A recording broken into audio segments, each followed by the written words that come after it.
Ayaw mo scam? Heto ang dapat mong malaman.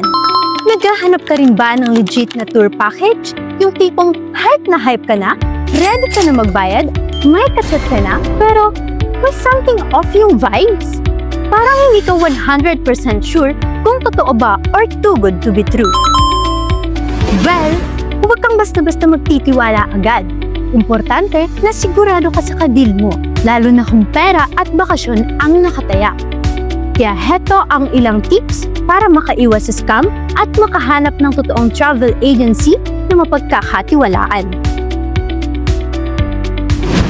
Una, dapat Department of Tourism accredited. Kapag DOT accredited ang isang travel agency, ibig sabihin, dumaan na sila sa masusing requirements. Tulad ng legal na business permits, physical office na maayos at presentable, sapat na financial capability para mag-operate, at regular na pagsusuri mula sa DOT. Sa madaling salita, legit at may pananagutan sila sa gobyerno. Wow! Ibig sabihin, may habol ka kung may maging problema. Pangalawa, may bank account sa pangalan ng business. Isa sa magandang senyales ng isang rehistradong negosyo ay ang pagkaroon ng bank account sa pangalan mismo ng travel agency. Bakit importante to? Kasi bago magbukas ng ganyang account, hinihingan muna ng bangko ng mga legal documents tulad ng DTI, SEC registration at business permits.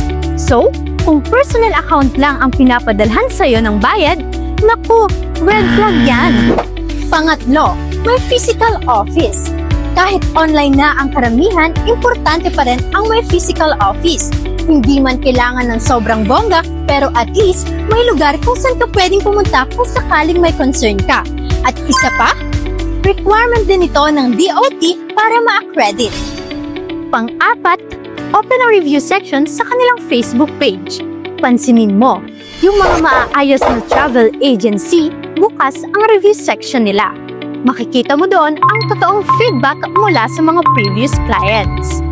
Iwasan mo yung puro screenshots lang ng messages ang pinupost, reviews na mukhang gawa-gawa lang o galing sa daming accounts. Naka-close ang review section dahil kadalasan ito'y ginagawa para hindi mabasa ang totoong reklamo. Oh, no! I-stalk mo rin yung nag-comment.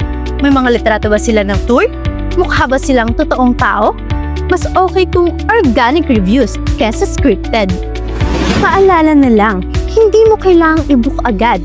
Makinig sa kutob mo kasi kadalasan tama ang pakiramdam natin pag may mali. Tandaan, hindi lang promo ang mahalaga. Mas importante ang peace of mind mo. Kaya, book only with legit and trusted travel agency like Vantrukers Travel and Tours.